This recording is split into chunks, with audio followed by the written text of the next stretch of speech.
Ito yung mga boss, yung mga tatanong dito sa ating exhaust, no? Ang ating exhaust ay Replica Pro. Yan, nakita nyo. Replica Pro. Kami rin gumagamit ng Replica Pro sa racing, no?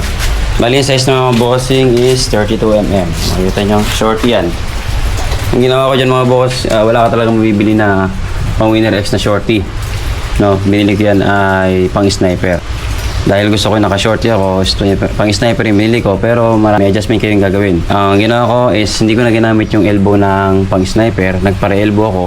Yan, makikita nyo, ang forma niya. Nagpare-elbow ako para maging forma siya nung sa gusto ko. Nakaganon. Kaya, siyempre, kailangan nyo ng konting design.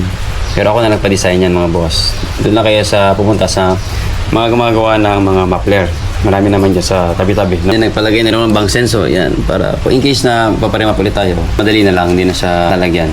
Subukan natin yung sound check ng ating Replica Pro mga boss.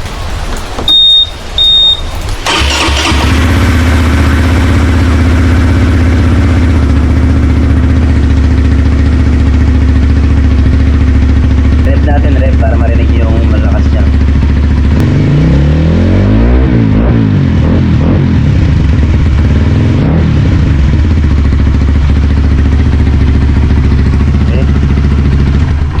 Sa mga gustong mag-replika, yan yung sound niya or yun yung exhaust sound niya. Nakakatulong mga boss, thank you.